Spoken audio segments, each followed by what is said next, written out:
Hi, can everyone hear me? Yes, thank you. Thank you.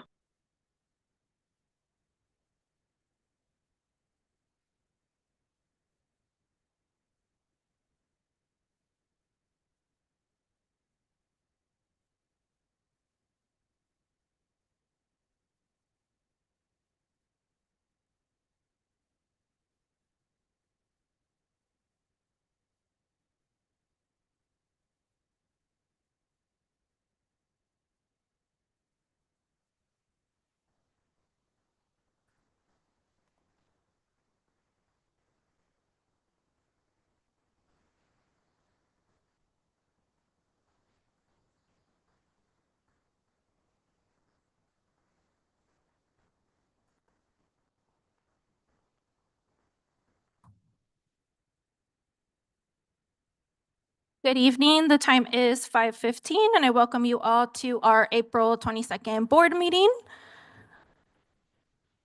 Moving on to our tribal land acknowledgement. In partnership with the tribes who called Phoenix their home first, we acknowledge and respect the land our schools are built on. We commit to being a strong partner with any and all tribal nations who entrust their children to our schools. We are grateful and honored to be partners. May I get a roll call? Roll call for Ms. Jessica Bueno, Here. Ms. Erica De La Rosa, Here. Dr. Alicia Vink, Ms. Carmen Trujillo, Present. Ms. Erica Ovalle, Present. Thank you. With that, we have a quorum to begin the meeting. Please join me in standing for the Pledge of Allegiance.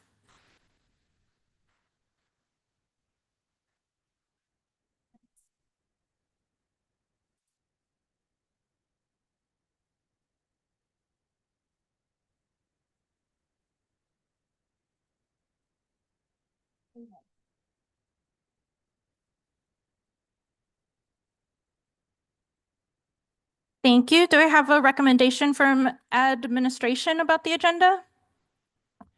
We recommend you accept the agenda as it's presented this evening.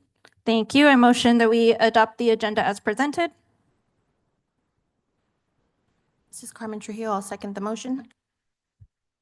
Thank you. May I get a roll call? Roll call for Ms. Jessica Bueno, Aye. Ms. Erica De La Rosa, Aye. Ms. Carmen Trujillo, Aye. Ms. Erica Ovalle, Yes. Thank you. With that, we have adopted the agenda for tonight's meeting. Moving on to current event summary, starting off with our superintendent's report. Good evening. Good evening, President Bueno, governing board members, our families, staff, and students. April has been a busy month across our district. We are completing our state assessments this week, and we're proud of the hard work that our students and our teachers and our families have put into making sure that our students are ready and look forward to celebrating the growth that they are making. Thanks to everyone who helped us reach our attendance goals for testing. We had 99% in English, we had nearly 100% in science, and 96% in math. Thank you to all of our families, our school staff, and of course, our students. This past week, I also got to enjoy the Shaw Carnival, which was an amazing event and incredibly well attended, as well as the wonderful performance of Charlotte's Web at Capitol Elementary. And I'm not going to lie, I did sob at the end of the play. But speaking of our school staff and the wonderful things that they do, we want to give a special thank you to our amazing administrative professionals who are celebrating Administrative Professionals Week tomorrow, April 23rd. Your hard work and the work that you do every day to welcome our families and keep our schools running smoothly is very much appreciated. We're also proud to recognize Autism Awareness Month, continuing our commitment to deepening our understanding of neurodiversity. Our SUN program, which is Serving Unique Needs, helps us in this effort and showcases the benefits of creating more welcoming environments for every learner. We're excited for the opportunity that's coming up at our block party at Emerson on April the 25th. It's going to be a great opportunity for families, students, and staff to come together and celebrate our community. We hope to see you all there. And now I'm very happy to have our Superintendent Student Leadership Advisory Council representative, Ms. Segoviana Salome Moya. She's an 8th grade student at Kenilworth. Segoviana, please give us your update. Thank you, Dr. Gonzalez and governing board members for having me here today. My name is Segoviana, and I am an 8th grader at Kenilworth Elementary School. I have attended Phoenix Elementary School District since preschool. I have been a part of the Superintendent's Student Leadership Advisory Council, also known as SLAC, for this past school year. For high school, I will be attending Franklin Police and Fire High School. During my time there, I plan to study criminology and later criminal justice. I've enjoyed and appreciated being a part of SLAC for many reasons. First, I got to meet peers across the district that care about their own school and communities. I was able to enjoy meeting these new people and making connections. I also found an importance in having meaningful conversations about improving school culture. I have decided to work on the Digital Citizen Project because I notice how my peers have been known to overshare, how it has affected others, and how much hurt we have caused each other. When I transitioned to Kenilworth School, I was in 7th grade. Needless to say, it was a big transition for me to leave the school I've been at since preschool. Mr. Anthony and many teachers have promoted positivity and a support environment that made this transition smoother for me. They maintain this for anyone who passes through Kenilworth's doors. I do feel some things can be improved upon, including having Slack presentations shared each month to actual school sites so that digital responsibility, mental health awareness, and other middle school voices can be addressed by peers. School counselors from each site should then be scheduled to follow up after monthly presentations to have informative and important conversations with junior high classes. Then the positivity and support would come naturally from an authentic place led by each other. Thank you, Segoviana. And we are very much looking forward to the Slack presentation. We'll get the full presentation that they've been doing with their research on digital citizenship at our May 6th meeting. Thank you so much.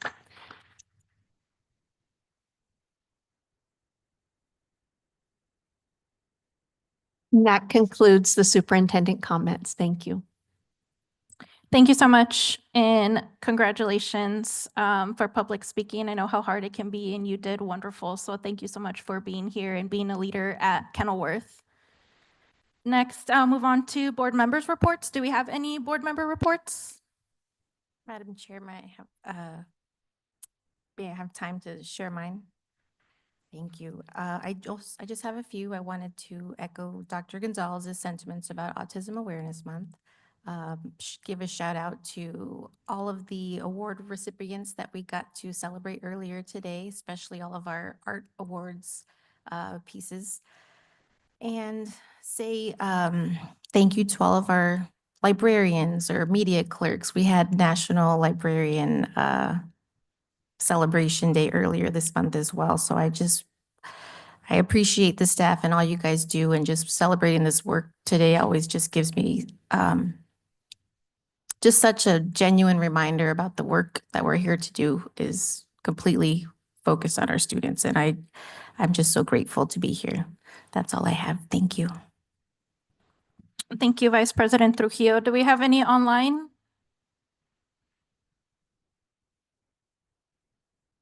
Hearing none, I'm going to move on to item C, our student outcome focused governance, starting with number 1, which is our student outcomes focused governance update.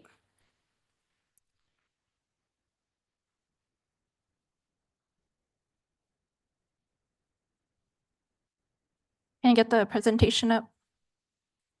Thank you. Thank you. This item is to ground us in the work that we have adopted. In 2022, the governing board adopted a governance model known as student outcome focused governance. Next. Student outcomes don't change until adult behaviors change, or said differently, when placed in the context of governing, patterns of behavior that are exhibited in the boardroom can reasonably be expected to be found paralleled in the classroom. Next.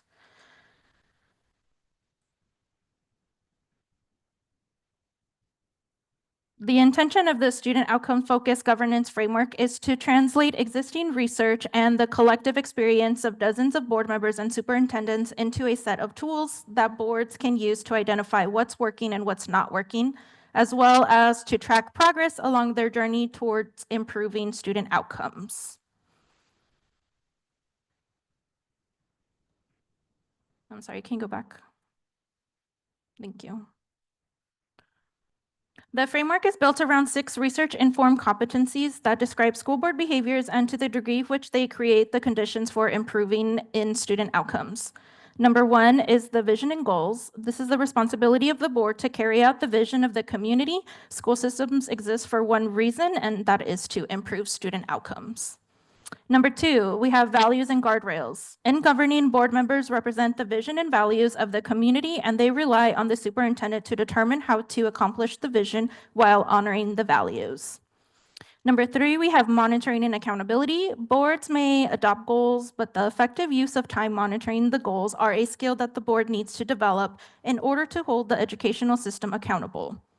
Next, we have communication and collaboration. The board would lead with transparency and include stakeholders in the pursuit of the goals. Number 5, unity and trust. The board will lead with one voice in its pursuits of the goals. And last, we have continuous improvement. The board must be dedicated to the cycle of continuous improvement by paying attention to what is working and what is not working. Next. Here are the 5 board goals that were adopted. You can also see them around our boardroom, and the first 2 goals are focused on 3rd grade reading and mathematics.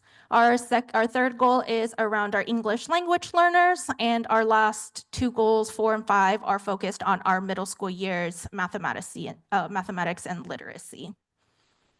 We also have adopted superintendent guardrails. The guardrails are giving the superintendent the freedom to do their job. Guardrails offer the right balance of guidance and freedom to support the work while always maintaining student outcomes in focus. As you can see, the superintendent guardrails that we've adopted include communication amongst all stakeholders, operate from a human organizational customer service, and we also have identified implementing how to mitigate barriers when it comes to student enrollment. Next. The board has also adopted 5 guardrails that help us stay in our lane and help us support the work that the superintendent is doing. And as you can see, the 5 that we have adopted is to not appear to direct staff on a day-to-day operations. Second is during regularly scheduled board meetings, we will spend 50% of our time talking about our student outcomes. Number 3, which we will review today, is to not deviate from the board's operating procedures. Number 4 is to not negate newly elected board members from experiencing a quality onboarding process. And last, and most importantly, our responsibility is to focus on inputs and outputs, to not focus on inputs and outputs at the expense of student outcomes. This evening, admin will be presenting the progress monitoring report on interim goal number 2 and number 5. I will introduce Dr. Gonzalez as we move to C2, which is a discussion on board interim goal number 2.3. Tonight, as part of our Goal 2 progress monitoring, we're very excited to be able to celebrate the students who are making outstanding progress, as well as the teachers and the schools who are showing the greatest gains in the work that they're doing. So this evening, we're going to begin by celebrating our 1st grade students and our 2nd grade students, and we have a special slide deck to show for the celebrations.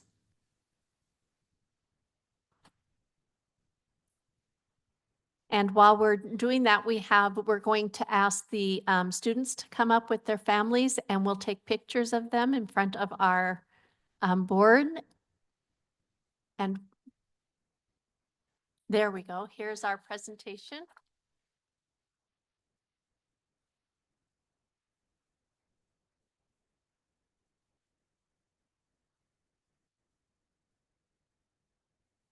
So these are awards given to students who have shown outstanding growth. And this is a really important indicator of the success that the students are having, because it's taking the students who have shown the most growth against the goals that have been set for the district.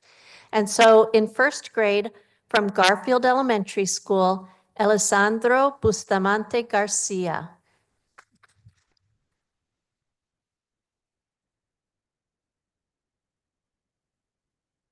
From Shaw Montessori, Ashoka Patel.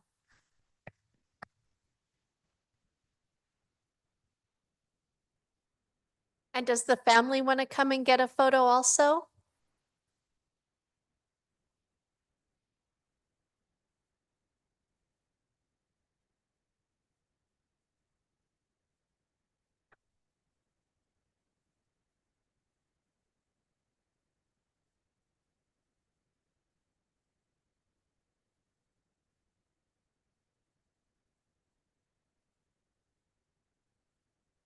From Shaw Montessori, we also have Samuel Parker.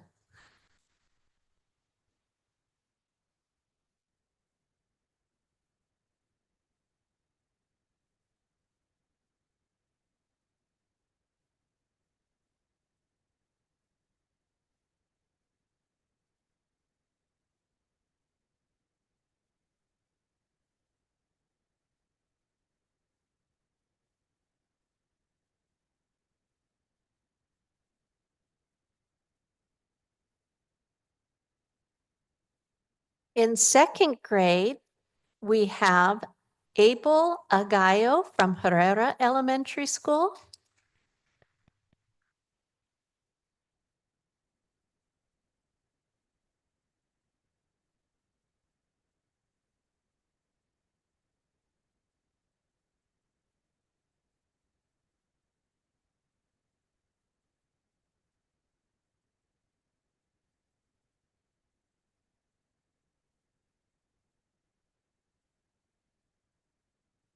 So from Herrera, we have Andre Zuniga Rocha.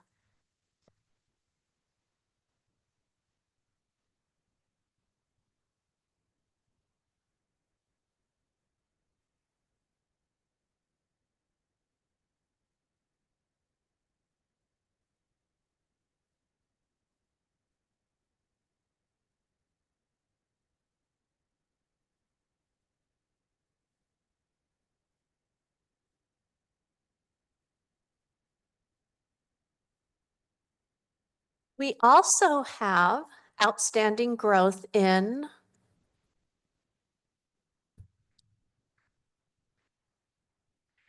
for Dulce Gonzalez Mejia, a second grader in math. Oh, she's not here. Okay.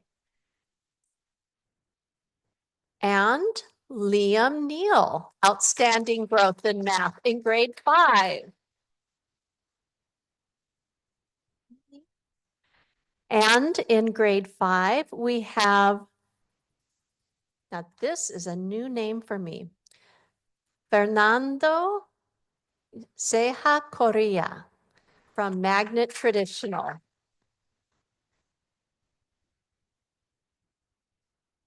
That is such a beautiful name.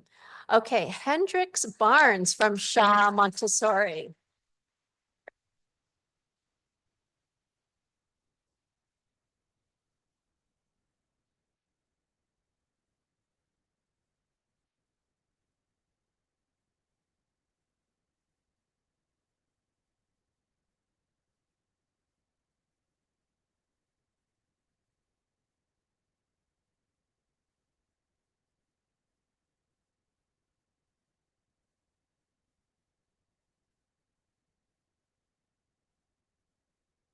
We also have sixth graders now, Santiago Montelongo Gonzalez.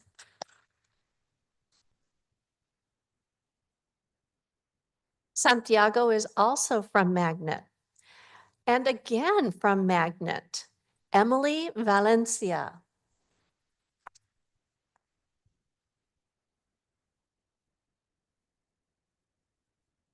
And from Shaw Montessori, Joaquin Lopez Teo.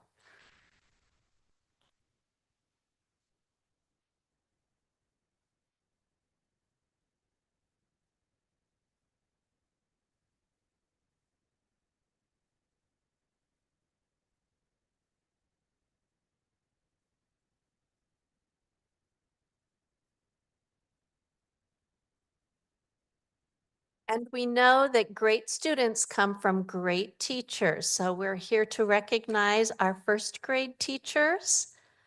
Leslie Church from Shaw Elementary. Alicia.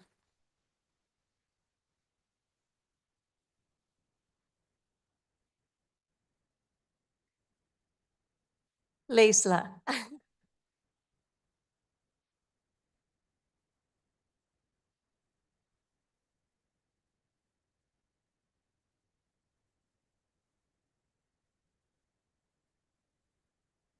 We also have Emily White from Shaw.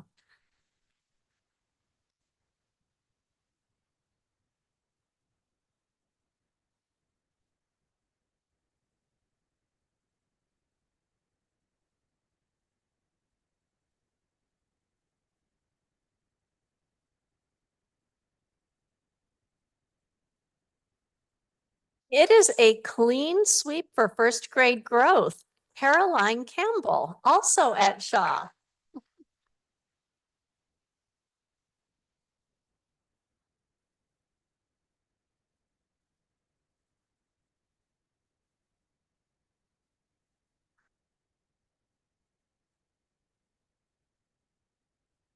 Second grade teachers, Ellie Tucker from Hurd.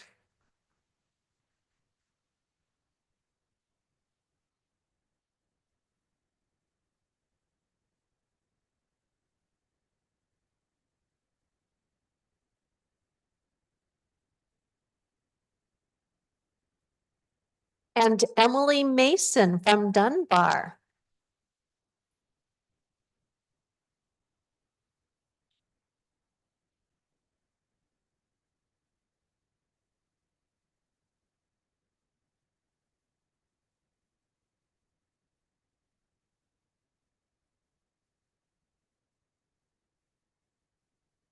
Jennifer Mendoza from Garfield.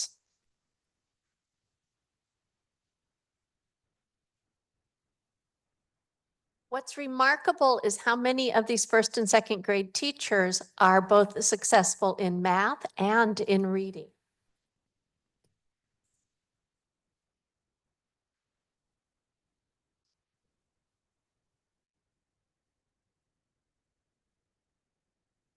In fifth grade, we have Nora Baron from Magnet.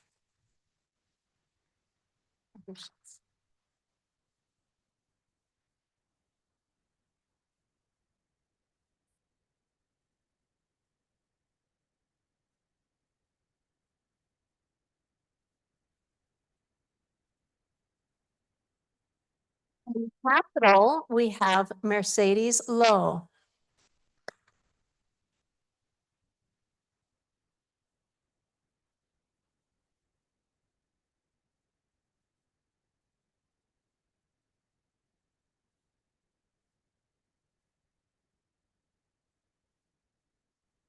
From Garfield, Alejandra Hernandez. All these math teachers, it's so great.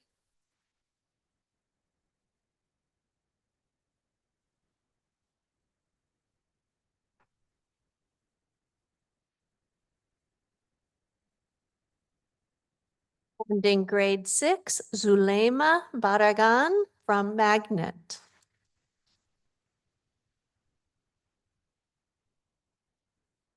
From Hurd, Megan Gustra.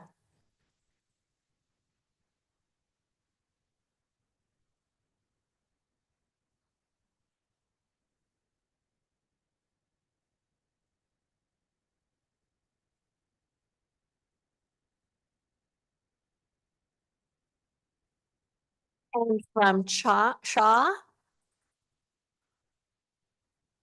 from Shaw. Fun Chan.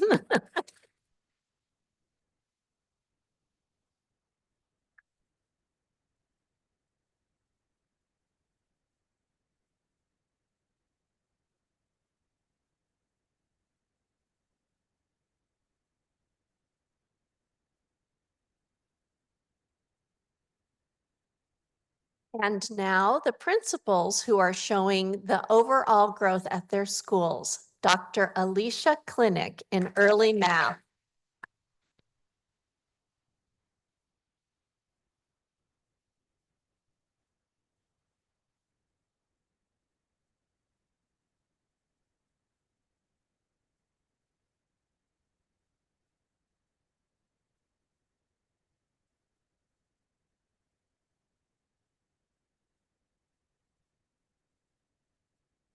And we have a double award for early math and middle years math, Adrian Walker. Principal at Magnet.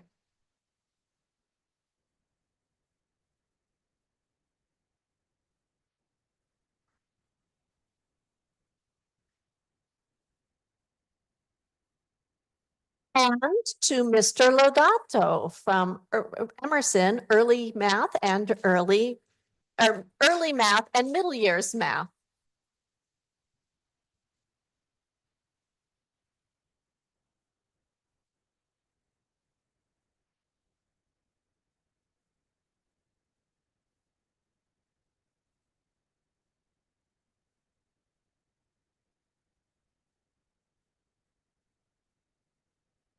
Middle years math, Susan Engdahl.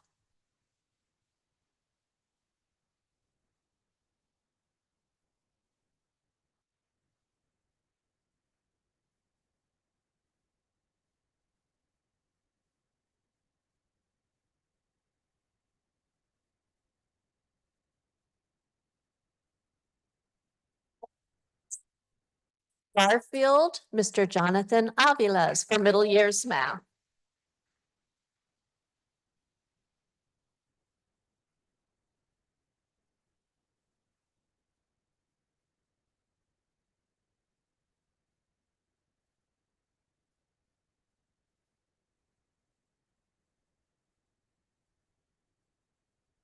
We know that the hard work that our students put in is important. And it's what the principals put in that lets our teachers be successful at what they do and what lets our students be successful in the learning that's happening in our classroom. So congratulations to all of you for the outstanding growth that you're making on our progress goals. We also have an updated certificate for Ms. Nadine Goffonia for her progress in literacy for first grade. She received one that had the wrong title last time. So we'll make sure that Ms. Goffonia gets the updated certificate. And now we will turn this over to our assessment and learning team. I'm not seeing Dr. Lloyd. Oh, okay, Dr. Lloyd and Ms. Gonzalez, Mrs. Gonzalez.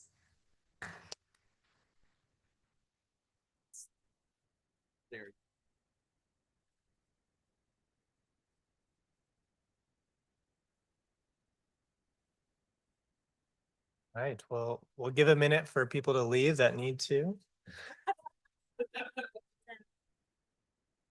So tonight we are presenting on goal 2 specifically for interim 2.3 first. And this is an interim that's different than other interims that we have because it's focused on an input. It's focused on the strategies that we're using to support students academic English language development. Specifically, the strategies that we went and observed in classrooms, first and second grade classrooms, were around scaffolding, questioning, and responding. And we had a walkthrough form, and we've been doing this since the beginning of the year. So today we're sharing our update for the last few months and the progress that we've made with this interim goal. Go ahead to the next slide. This slide is just to remind us that we have our interims are set to try and help us with reaching our overall board goal in early literacy and early math. In this case, our math board goal, we're trying to increase from 29% of our students passing on the ASA in 2024 to 35% this year. Go ahead to the next. And here is our data that you can see from the last set of or round of observations that we have from December through March. We put those together, and you can see we've added a data point there. So we improved from the beginning of the year at 0% to 35 to 45 and now to 53% of classrooms where we walked through that were using the strategies that we expected to see. And that's already above the 2-year target that we set of 45%. Being that it was a new goal this year, we kind of had to start with a guesstimation of where we would be, an estimate, right? And so we're excited that we're already above that at this point. You may notice when looking at the breakdowns in our table on the right hand, the blue table on the right hand, that there is some variation in different groups between the last data set in October to November and this data set. For example, we had fewer of those teachers with 5 or less years experience who on average were showing that they were using those strategies. I just want to bring up that there's going to be some variation with observations because we're not always in the same teacher's classroom. We're not always there at the same time, observing the same content or the same part of the lesson. So we'd expect there to be some variation, but overall we want to see the upward trajectory that we're seeing. And so we see really good things across the board with improving and trying to move all of our groups to that 45% or more by the 2026 target date that we have. And Ms. Gonzalez, do you want to share anything about this slide? Next. So for this one, I just want to say one of the big things as we focused on strategies, as we think back where we were in the fall, where we were just contemplating how do we make a focus on including SEI strategies.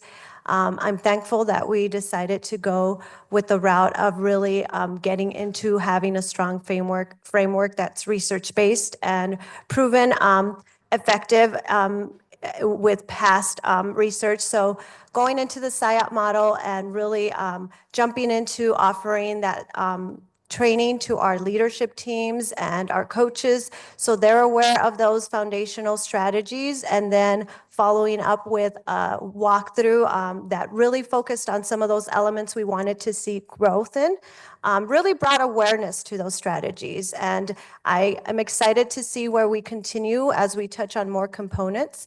But as you can see, one of the elements that we will see is the fact that our teachers who are getting SEI endorsed or have their SEI endorsement tend to use the strategies more. So that is still a focus in our district. We provide that.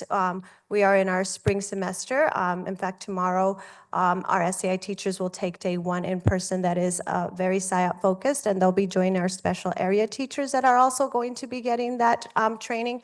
So we're excited that we'll have the common language eventually, that all of our teachers will understand all these foundational strategies, because we know they're foundational for our students in order to get that, not only to reach be accessible to grade level content, but really grow their academic language.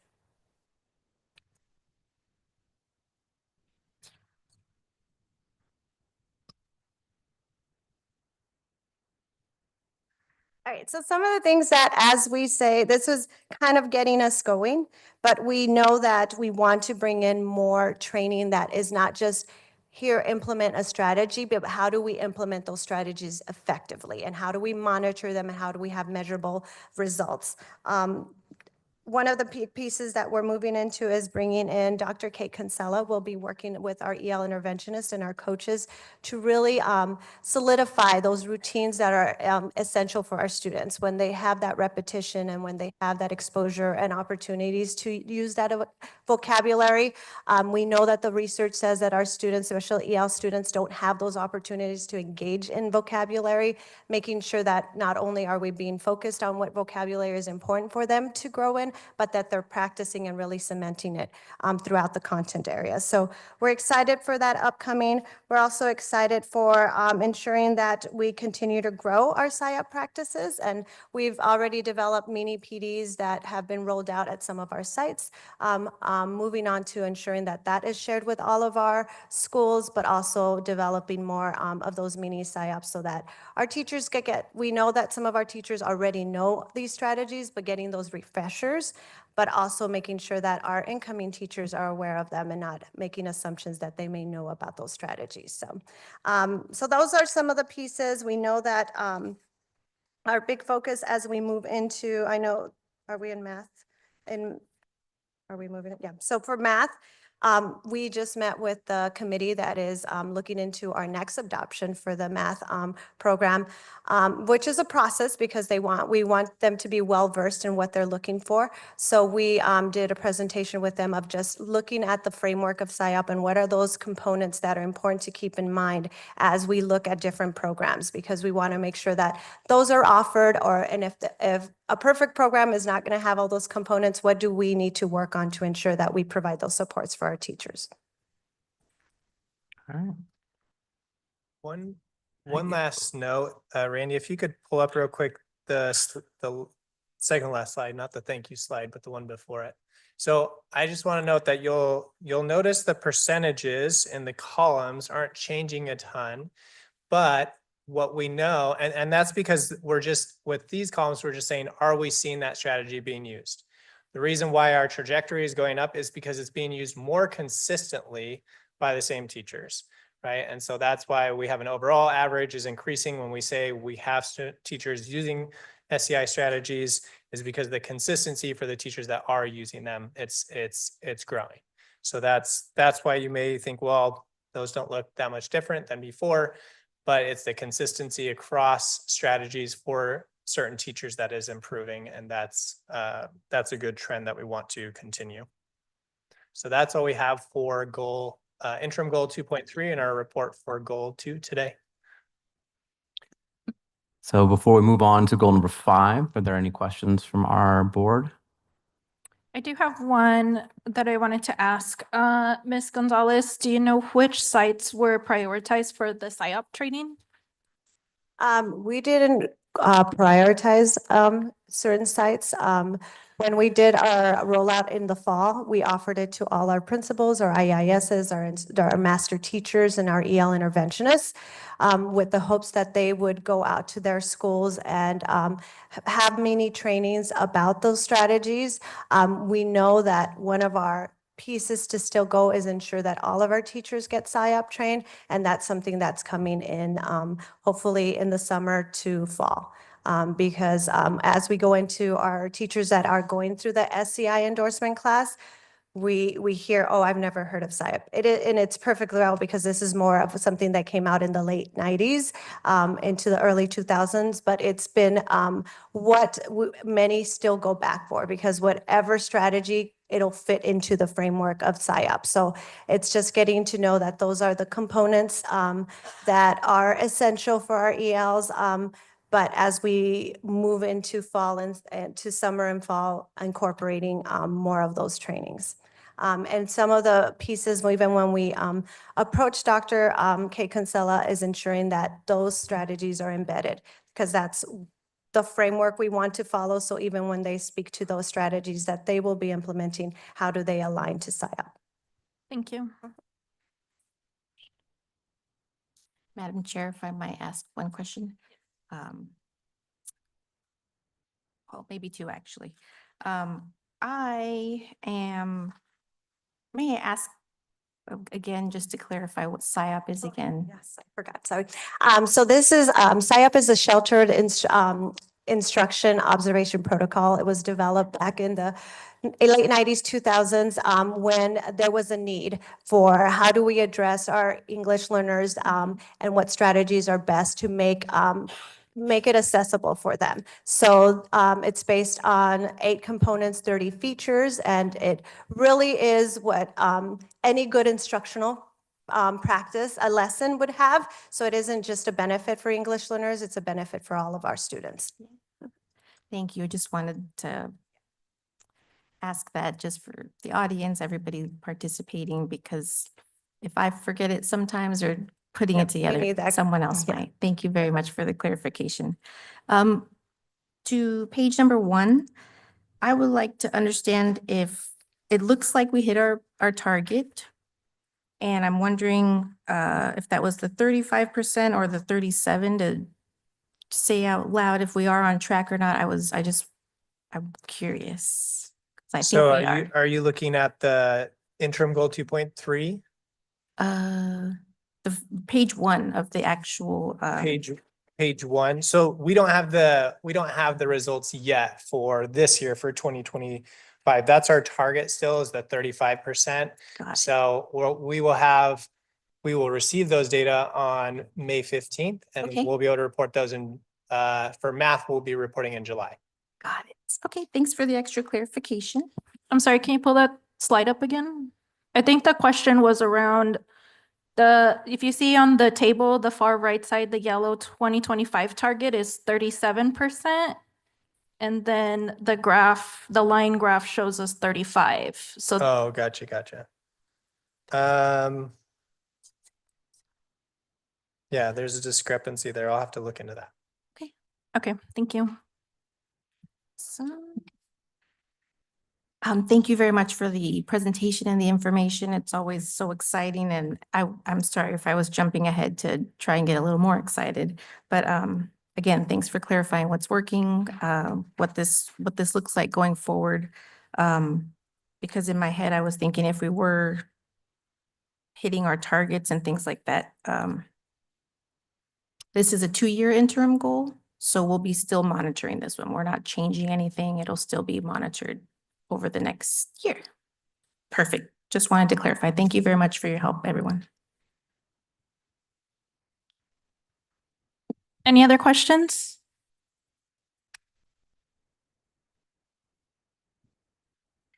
Hearing none, moving on to C3, approval of student outcome focused governance progress monitoring report of board interim goal number 2.3. I motion the approval of this progress monitoring report.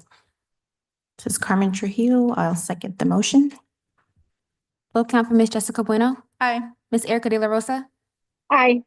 Ms. Carmen Trujillo, Aye. Ms. Erica Ovalle, Yes. Thank you. With that, the approval moves forward, and we're moving on to C4, discussion on board interim goal number 5.3.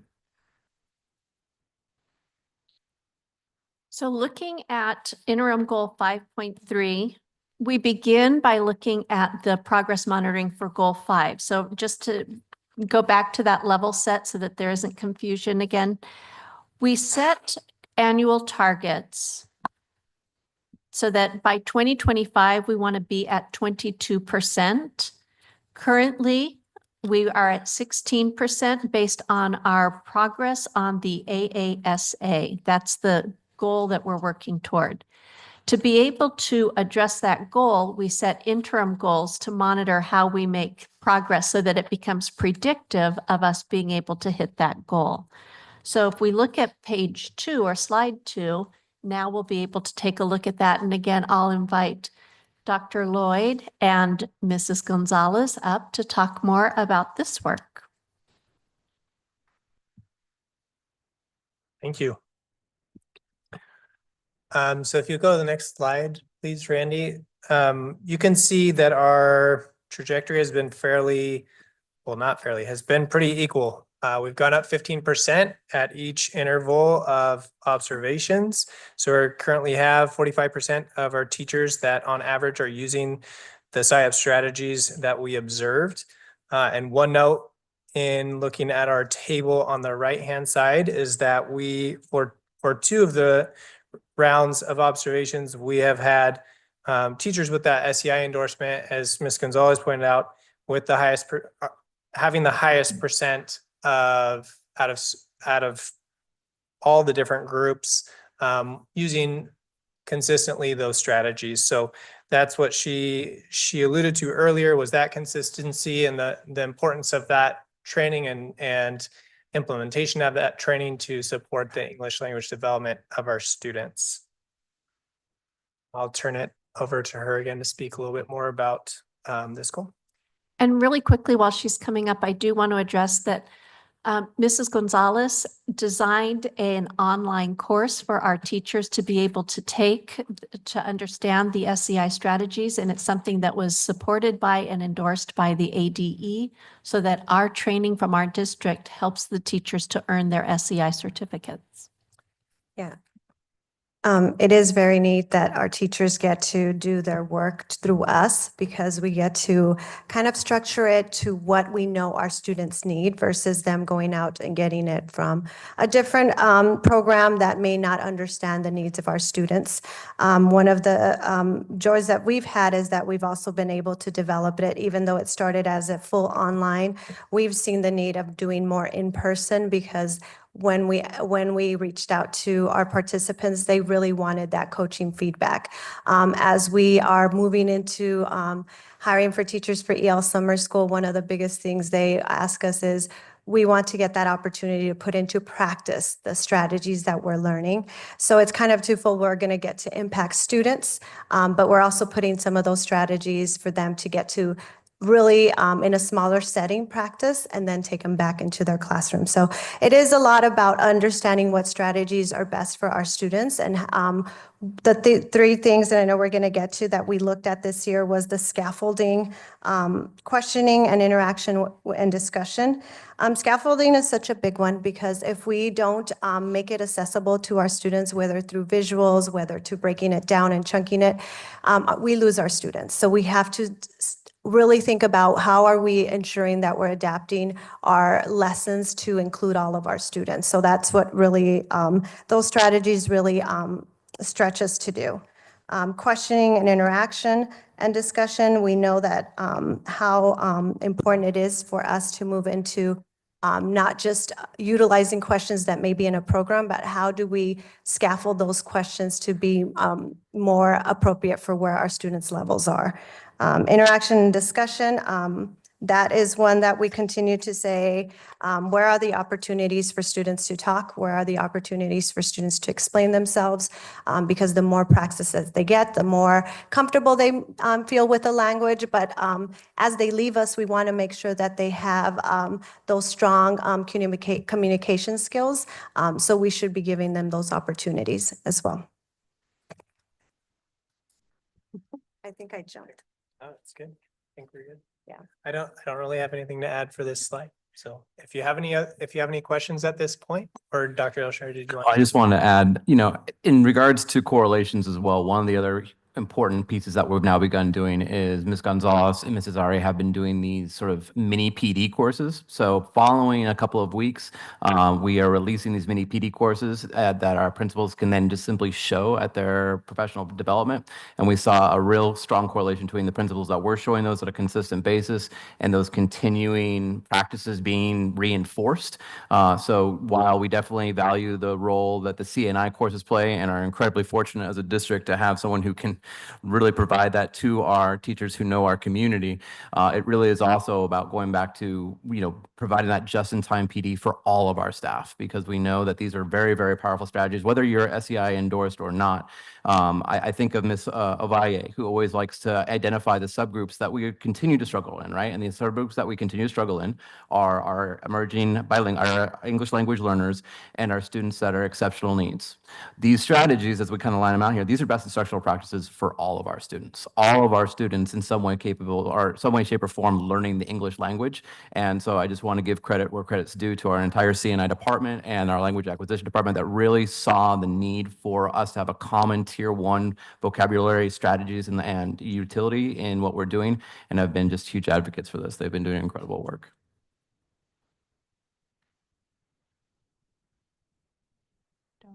Madam Chair, if I may make a comment slash question.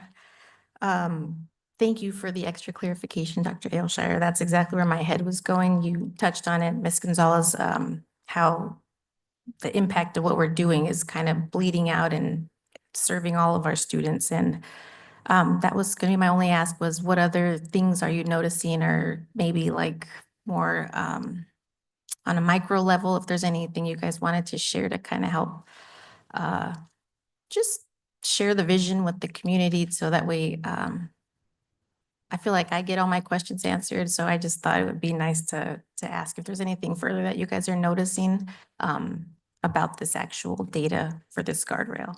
I think that what Sorry, I'm to seeing interrupt. as, is ownership. I think the fact that we are looking more into what our students, where they're at, is really showing more of, as I talk with teachers, of how they own their students and own their abilities and how they're doing, what they're doing for their students, but also that passion of like they're advocating for their students and their students' needs. And I think that speaks a lot for our community to ensure that we have instructors that are not only there to teach, but also really meet the needs of our students. I'll just quickly share. I was at Lowell today, little shout out. And Ms. Ramos, I think, really exemplified when we were meeting with an ADE accountability specialist, the importance of being able to go in and observe and to look at our student data and to go back and say, well, what is or is not working in our instruction, right? Because that's what we have control over. And so they're doing a lot to say, well, here are some strategies, here's some things that we need to do instructionally with our inputs if we're going to get different outputs and outcomes with our students. And so that's what I see the power of this is paying closer attention to what we're doing instructionally, so we can speak to it and we can make the adjustments needed, and then looking for the impact, right? And continuing to make adjustments so that we have greater impact with whatever we're trying to implement. Thank you both very much. The word I took away was adapting. So thank you guys very much. I really appreciate the extra info. Any further questions from board members? Hearing none, moving on to C5. I motion the approval of student outcome focused governance progress monitoring report of board interim goal number 5.3. Thank you. This is Carmen Trujillo. I'll second the motion. Vote count for Ms. Jessica Bueno, Aye. Ms. Erica De La Rosa, Aye. Ms. Carmen Trujillo, Aye. Ms. Erica Ovalle, Yeah. Thank you. With that, we have approved our progress monitoring report of board interim goal number 5.3. We're moving on to C6, discussion on board guardrail number 3. Board guardrail number 3 is in attaining the board's student outcome goals, the board shall not deviate from the board's operating procedures. In last August, we adopted a board operating procedures manual, and we are still working out the kinks and testing it out. And was there anything you wanted to add? I just wanted to say that it is important that we have this document and we build it so that way it serves our students well. And I know it's still new to us, getting our whole board to go through it. We have new board members now, so it's something that we are still working on. And I hope to give a better update in this. I feel like a discussion about this later on might be in order after we do our two-way communications and things like that. So I'm looking very forward to that part with the rest of the board. And Thank you. Thank you for letting me speak. Thank you. Thank you for the reminder to review our board manual so that way we know what feedback and input to give when it's back on the agenda. So do we have any questions from those online?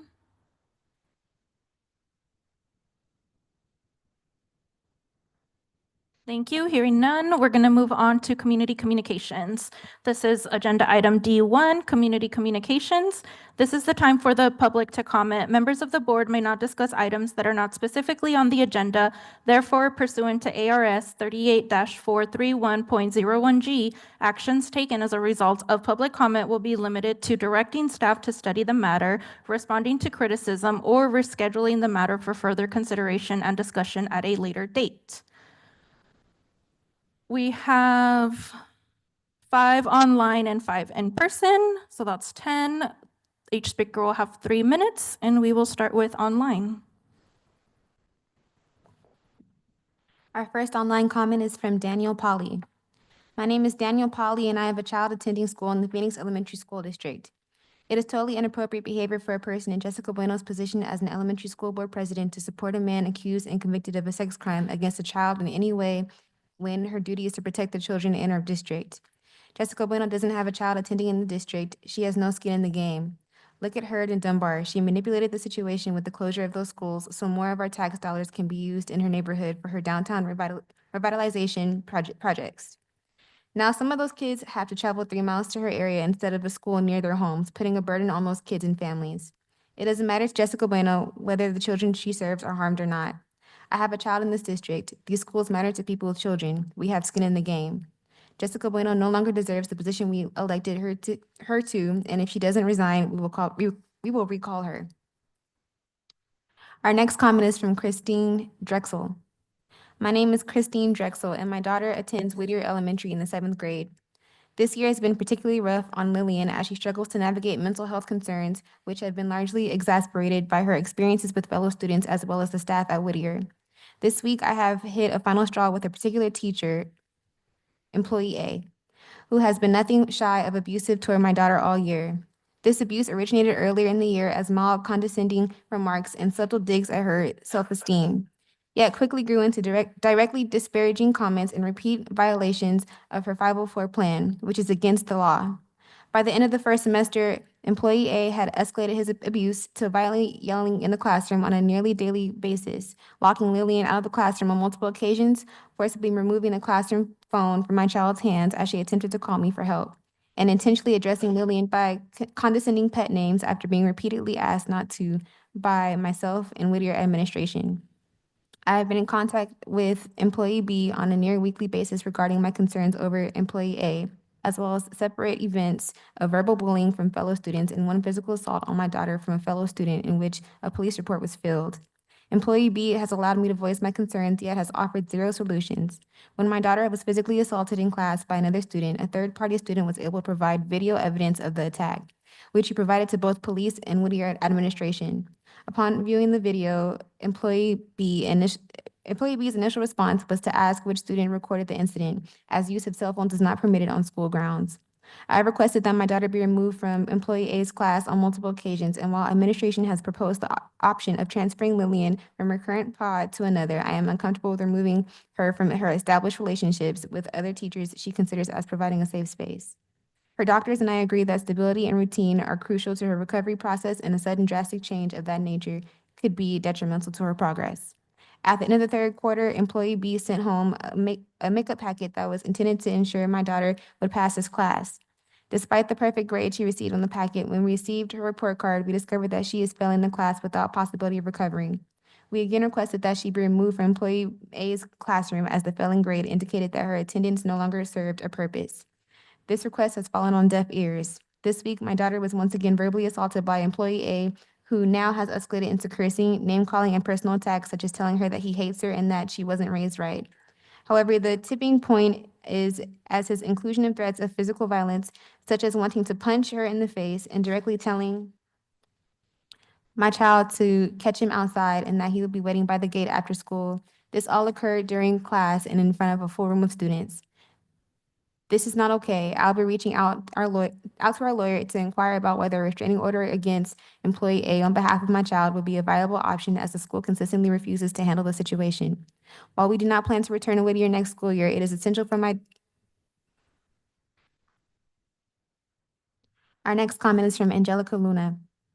Hi, I want to start by addressing something that's been said by some teachers and employees in the district that we the people are crucifying Jessica Bueno. Let's be clear, this isn't about her bailing a friend. That's not the issue. The issue is that she chose to bail out someone facing serious charges related to crimes against children. Jessica Bueno is supposed to stand for children, not against them. She knew what the charges were. When someone is released on bail, the terms, risk, and case details are fully explained, especially when you're putting up something as serious as your home as collateral. The bond was set at $125,000, and she only had to pay 10% to get him out. If he violates any conditions, she can lose her home. Now I have serious concerns regarding Dr. Gonzalez. About a month ago, I came across complaints involving ASU Prep from the time you worked there while implementing a specific framework. You may ask, what does this have to do with Phoenix Elementary? Stay with me. According to the group Arizonians for Charter School Accountability, $13.3 million was unaccounted for during that time. That's not just mismanagement. It could be considered money laundering. They requested financial records which were never provided. This mirrors what's happening now in Phoenix Elementary. Paul Booth has been requesting similar records and hasn't received a response either. In that complaint, it was stated that ASU Prep had 33 district employees for 3,000 students. Compare that to Stafford Unified, which also had 3,000 students but only 12 district employees. On top of that, ASU Prep executive salaries tripled, and yes, Dr. Gonzalez, your salary was a part of those raises. Now look at Phoenix Elementary. We have 98 district employees for 5,000 students. Compare that to Alhambra, which serves 10,000 students with only 85 district employees. Last year, Phoenix Elementary handed out significant raises and promotions. Employee A was one of them. It makes us wonder, is what happened at ASU Prep being repeated here? And finally, employee B, let's talk about marketing. You've been with the district for years, but the outreach hasn't improved. There are multiple platforms available that are free and effective. You can create engaging videos, interactive content, and posts that actually catch people's attention. But instead, we keep seeing the same flyer posted over and over again. The last original post on the district's Facebook page was February 6th, and aside from a shared post on February 19th, there's been nothing new. How can we expect to attract new families to the district when the public isn't even seeing updated information? Marketing matters, transparency matters, accountability matters. Right now, the district is falling short in all three. P.S. I'm not afraid, just enjoying a baseball game with my family. Our next comment is from Jennifer Polly. My name is Jennifer Polly. I'm a parent to a child attending school in Phoenix Elementary School District Number 1, and we reside in the district. It is public record that Jessica Bueno used her house as collateral in order to post a $12,500 bond for Randall Denton, owner of Xanadu Coffee, when he was arrested for and ultimately convicted of sexual solicitation of a minor who he thought to be 14 years old, the same age as many of the students she is meant to serve in our district. Jessica Bueno contradicts herself in interviews about how much she knew about the charges at the time she bailed out Denton. However, it is required under the Arizona Administrative Code overseen by the Deputy Director of Insurance that a list of charges is provided to the indemnitor, in this case, Jessica Bueno, in posting a surety bond. Jessica Bueno can contradict herself publicly, but the law is clear that she knew his charges at the time and acted to help Denton anyway. Her behavior is unconscionable, and her actions demonstrate a lack of critical thinking and the foresight necessary to be an effective leader for the public benefit of our children. I am demanding Jessica Bueno resign her position as school board president. If she does not, I am collecting signatures for her recall to support that effort. Our next community comment is from Nick Florence. Hello, my name is Nick Florence. I'm a concerned parent of a child in Phoenix Elementary School District Number 1. Myself and many others are asking for the recall of Jessica Bueno. If she has any ounce of humanity in her, she will resign. Working with children after bailing out a sexual pedophilic predator without taking any accountability whatsoever is extremely concerning, and she should be ashamed of herself. Thank you. That concludes our community comments. Our online community comments. Thank you. Moving on to in-person, starting with Allison Golick, followed by Paul Booth.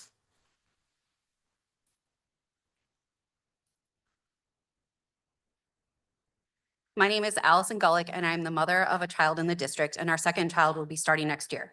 April is both Child Abuse Prevention Month and Sexual Assault Awareness Month, a time to focus on protecting our most vulnerable. 1 in 4 victims of human trafficking are under the age of 18. Separately, 1 in 4 girls and 1 in 13 boys will experience sexual abuse before they reach adulthood. In a district the size of Phoenix Elementary, that translates to over hundreds of children who will suffer. So when this district chooses to stand behind a board member who has posted bail for someone convicted of child sex trafficking, it's not just inappropriate, it's unconscionable. Yes, she's an elected official. Yes, the district may claim that their hands are tied, but let's be clear, there's more that this district can do, and the community is watching. This is who we want representing our children and our teachers. This is Phoenix. We're the biggest small town. People talk. Her friends knew, her employees knew, everyone knew. She put her house up for the bond. You don't do that without knowing the charges. It was brought up during the school closures process months ago. So when she says she didn't know, it's not believable. And thank God in that case, there wasn't a direct victim. But why is that the bar? Why do we have to wait for a child to be harmed to demand accountability? There's no acceptable threshold of harm when it comes to the safety of our children. Meanwhile, the same district is in the middle of settling a lawsuit involving students at Capitol Elementary who reported sexual abuse by their teacher and were ignored for over a year. Again, I ask, how can families trust this district to protect our students when it ignores abuse and shields people who enable predators?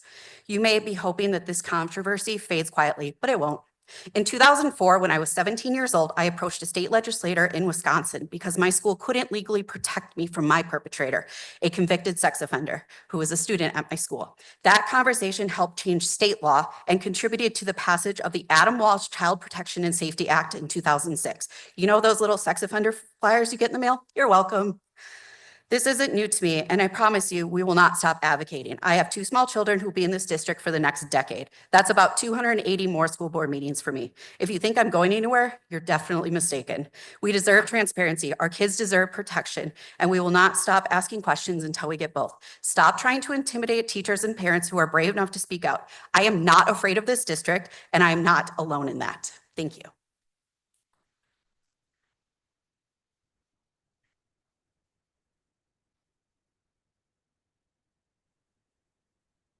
I'm Paul Booth, a parent of a child in the district and another one soon to be in the district.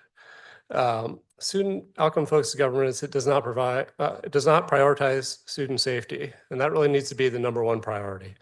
If parents do not feel safe enrolling their children in Phoenix Elementary, then academics don't even matter at all. When children do not feel safe, how can they learn?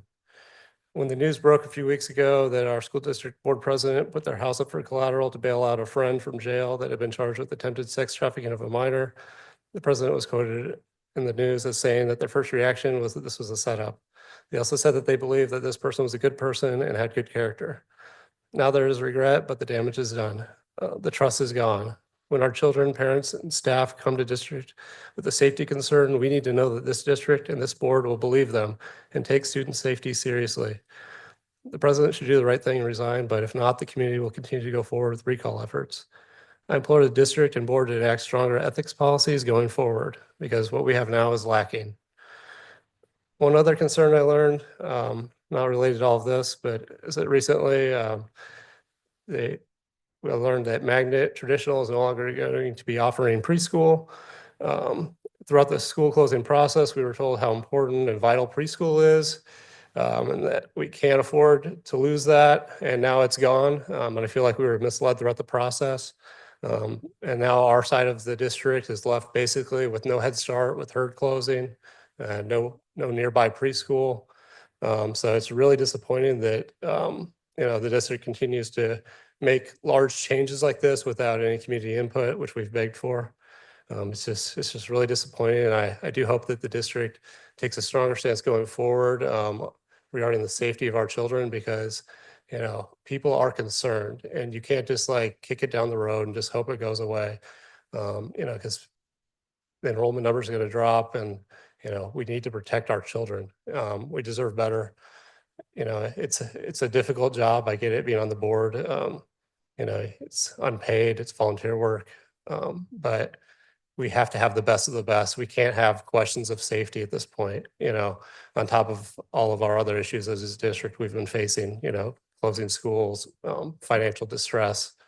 So I just beg everyone to like take a stand, speak up for what's right. Like you can't force anyone to resign or you can't fire them. I know that.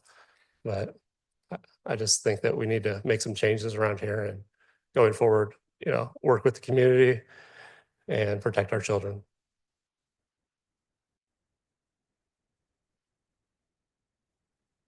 Next, I have Nicole Reekloff, followed by Adrian Fontes.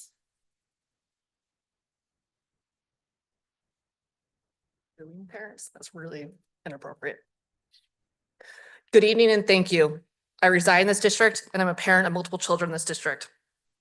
Let's talk about why what President Bueno did is such a huge issue to our school district when she bailed out a man soliciting sex with a minor.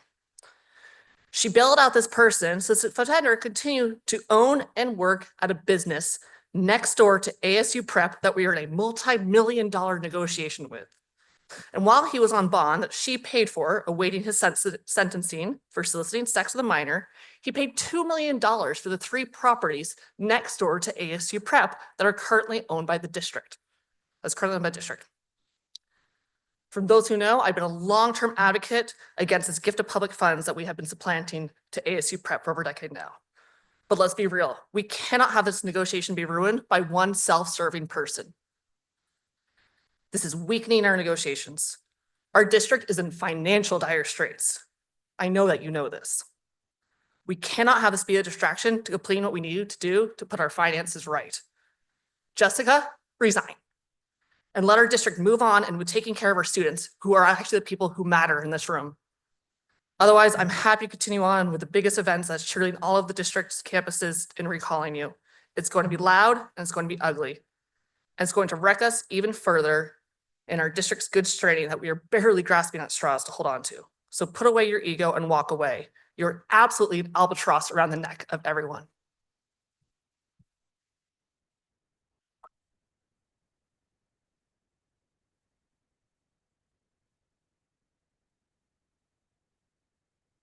My name is Adrian Fontes. I'm here in my capacity as a taxpayer, a voter, and a parent, not in my official capacity. And by the way, the first thing I want to say is that smirk, that smugness, the arrogance, and the bullying that you've displayed as you nod your head, seeming to enjoy the attention. Tú eres un sinvergüenza. Sinvergüenza. I'm sorry, during public comment, this is my time, not yours, Madam President. Demuestras apoyo. Aun quien dado la oportunidad, cometerá rapto en contra uno de los estudiantes en su cargo. Segoviana, who are sitting right here, that 8th grader, your buddy, who you bailed out, would have happily raped her. And you pretend for a moment like your show of arrogance is going to bounce off all of what is happening here. You are a public official. You are a public official who would put a slide up on that screen that says, student outcomes don't change till adult behavior changes. Would you want students sitting here with that smugness and that arrogance in your face? I doubt it. I doubt it very seriously. Would you want your students to nitpick their own folks doing the presentations over a little 2% flaw in their screens that you had ahead of time and could have had them correct earlier instead of embarrassing them in front of a whole bunch of people? In my book, that's called bullying. Another poor example that you should try to overcome. And to hear what's happening in Whittier and some of the other schools that we've heard of reflects exactly the kind of non-action that you on this board have committed when talking about guardrail number 3, your operating procedures. It's taking you over a year to put some procedures together. And you're putting it off until the next time that number comes around. How many times are you going to delay it? Are you even doing your job? Sin vergüenza. Jessica, go ahead and smirk some more while people reflect on your arrogance, your pettiness, your incredible ego. Let it go. Let it go. This district deserves better. Segoviana, who has goals of going into law enforcement, deserves that investigation. That's your time. Thank you. Next, we have Adrian Spees up for public comment. Your time is up. Thank you. Child predators support. Child predators. Who's the bully now? Who is the bully now? Your time is up. Thank you so much for your public comment. Ms. Spees is next.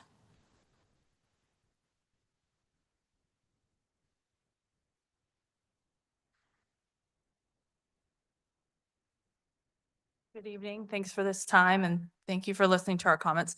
I have the same concerns that a lot of other parents have about what happened with your former business partner.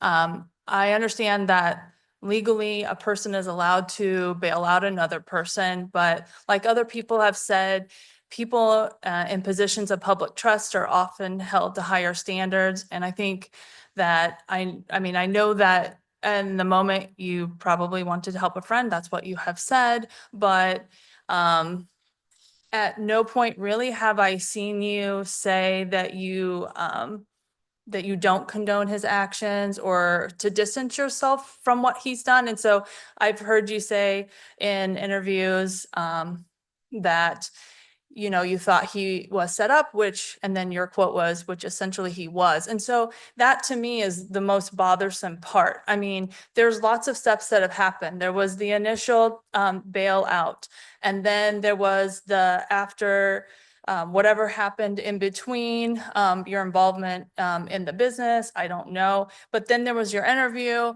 in the Phoenix New Times, and it's like you haven't really said, hey, I did this thing for my friend at a time when I just wanted to help a friend before I knew the details. I'm sure you knew the charges, but before you knew the details. And then once he was sentenced and the details came out, you haven't said anything like, you want to distance yourself from that, you don't condone it, and that sort of thing. So that's what bothers me the most. So that's that. I mean, you've heard it and you've heard it from other people, and I'm sure you're going to continue to hear it for a while. So I don't want to harp on it. I do want to say that on a couple different topics, you may or may not know, HB 2640 was vetoed by Governor Hobbs late last week. This was the one bill that would have made us have to go back and give 90 days of open comment. So in the industry, we have this saying called bad facts make bad law. And so the situation where you had ASU prep closure on a consent agenda, and then it wasn't taken care of as part of the consent agenda because, in my opinion, something of that nature needs to be separate and discussed. And so then because the consent agenda couldn't be approved, then you had to go back and you had to hurry up and approve the payroll and everything in the consent agenda. That just set up a situation where ASU prep could go to Matt Gress and say, hey, look at all this bad stuff, the way that this school district is being operated. It's not fair to us, and to get the possibility of this bill going. So going forward, just be more transparent.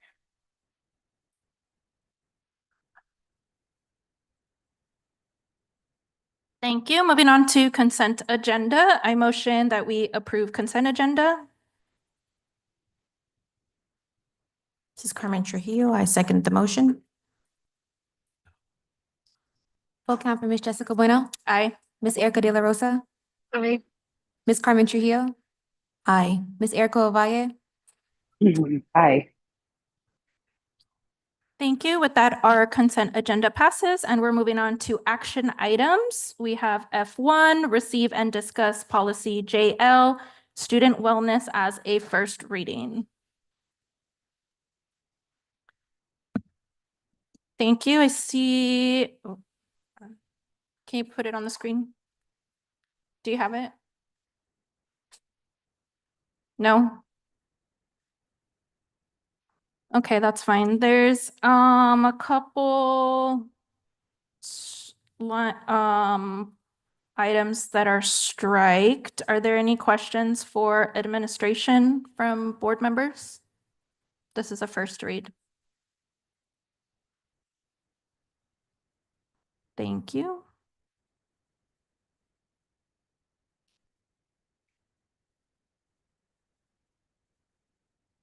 Carrie, no questions.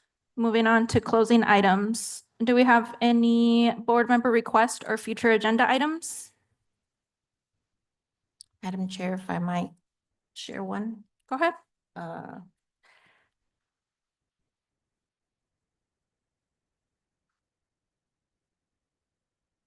Thank you. I'd like to request a board presentation on what's at risk for our students and district while we learn to navigate the new reality of our federal administration. Their evolving changes, and so that way we could kind of understand exactly what the potential impacts are and how to kind of move forward and just be more present in that conversation. Does that make sense? I'm not too sure if I conveyed. So are you wanting to have in a board update what the cost would be if we were to risk losing federal funds, or In an effort to be more transparent, I think it would be good to have it as a presentation on a future board meeting. Okay. Thank you. And I also like an update on the Whittier situation. I know that's probably already what you were thinking of, but that would be really appreciated. Thank you very much. Any other requests? Hearing none, it is 6:38 and I motion this meeting to adjournment. This is Carmen Trujillo. I second the motion to adjourn. Full count for Ms. Jessica Bueno, Aye. Ms. Erica De La Rosa, Aye. Ms. Carmen Trujillo, Aye. Ms. Erica Ovalle,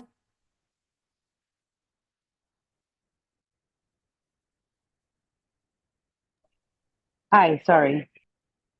Thank you. The governing board meeting adjourns. The next meeting is scheduled for May 6, 2025, 5:15 here at the governing board room. This meeting is my last. I am officially announcing my resignation from the Phoenix Elementary School Board District Governing Board effective immediately. It has been one of my greatest honors of my professional and personal life to serve as president of this school board. This decision does not come lightly, but I believe it is necessary in order for the district to focus on preparing for the upcoming school year that includes many transitions. I am not comfortable causing this distraction from the work and trust this district is accomplishing. I also do not want to jeopardize the possibility of not passing future overrides and bonds because of the distrust the community may have in my leadership. I apologize to the many people that I may have disappointed by my private decisions. Over the past 4.5 years, I've had the privilege to work alongside passionate educators, staff, and an inspiring community that consistently puts students first. We've faced challenges together, from navigating tough budget decisions to adapting to unprecedented change like teaching during COVID-19. And through it all, I've seen a collective commitment to equity, compassion, and excellence in education. I'm incredibly proud of what we've been able to accomplish over the years with the passing of the $60 million M&O override in 2021 and the $97 million bond in 2022. We've also been able to increase staff pay, improve academic outcomes for students, and prioritize our students' emotional well-being. These successes belong to all of us, and they are a testament to what can happen when people unite with purpose. Although I'm resigning from this role, I'm not stepping away from my commitment to this district or this community. I will continue to support our schools and celebrate the successes yet to come. I have been an active and engaged community member for the last decade that I've lived in downtown Phoenix, and I will not be shamed for the work and contributions I have made to this community. My desire to serve and improve quality of life issues in downtown should not be misconstrued as having ulterior corrupt motives. You cannot take away my joy of serving my community Oh shit, I lost my space. You cannot take away my joy of serving my community. I will never stop being a voice for equity and justice. I want to take a moment and honor all the work I've been able to accomplish throughout my professional career and voluntary service over the last 8 years. My career in community development includes developing leadership capacity and community engagement strategies for major infrastructure projects like the South Central Light Rail that is scheduled to open early June, redevelopment of the Edison Eastlake community, and co-chairing the Land Reuse Strategy Task Force Committee for the City of Phoenix. In my career, I have also assisted in creating the award-winning Urban Heat Leadership Academy with the Nature Conservancy. This program educates and introduces urban heat to residents while developing heat mitigation strategies for their neighborhood, and I continue to work on environmental justice causes. My role as a neighborhood leader began when I formed the Oakland Neighborhood Association in 2016. In this role, I learned how to work with the city to advocate for resources and learn what it's truly like to serve community members from all walks of life. Because of this role, I was invited to participate on the Homelessness Task Force for the City of Phoenix, whereas members helped identify strategies that can support the work of serving the unsheltered population. I have many more examples of my work in the community, but I point this out to share that I wouldn't have been able to be a governing school board member if I hadn't volunteered a lot of my time serving different parts of the neighborhoods that encompass Phoenix #1. I didn't wake up one day and think to myself, school board seems like a really cool thing to do. Over the years, I learned that the greatest opportunity our students and families have is access to high quality education, and I made it my mission to ensure that this educational institution was providing that life-changing opportunity. So contrary to popular belief, I was not in this role for personal benefit. I care deeply about this community, and you will never stop me from being the service-oriented person I am. I want to take this time to acknowledge the many people who have helped me develop and accomplish our vision. Dr. Gonzalez and Cabinet.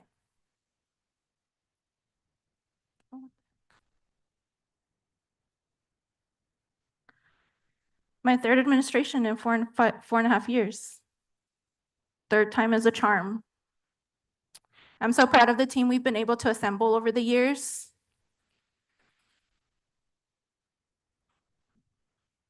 Thank you for allowing me to share my vision for this district with you, Dr. Gonzalez. Thank you for leading this district and for setting the precedent of what a qualified, caring, and effective superintendent is. To staff and principals, thank you for your continued dedication to our students and families. Our biggest asset is the people that show up every day to improve student outcomes for all students. I implore you to continue to protect and do what's right by our students. To the unions, teachers, you are all the reason I'm here. How could I live blocks away from the Capitol and not be engulfed by the Red for Ed movement? Watching you all march at the state capitol for better learning conditions for our students raised the alarm to me about the crisis public education is facing. It has been one of my greatest honors to work alongside y'all to improve working conditions, strengthen the union, and establish the meet and confer norm. Thank you to those PECTA members that knocked doors in 2021 and 2022 in support of our M&O override and bond elections. Thank you for taking my lead and engaging with our most vulnerable communities. ESPA. Support staff, you are the foundation of this district. Your hard work and contributions do not go unnoticed. You are the front office friendly faces, the ones engaging with parents, serving 2 meals and snacks daily, transporting our kids safely to and from school, and ensuring that every campus is clean and beautiful. I'm proud and excited that ESPA has elected new leadership. Thank you for allowing me to support and reestablishing the Educational Support Professionals Association. Carmen. It has been an honor of a lifetime to be able to learn and dream alongside you.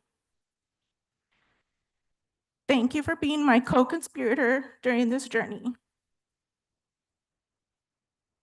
We've spent many, many hours and a full year in professional development in order to fulfill our responsibilities as board officers. My only regret is that I will not be here to protect our students from the Trump administration. but I have accomplished most of what I set out to do as a candidate. The wheels are in motion, and Phoenix #1 will be #1 in the nation with or without me. To the students and children of Phoenix #1,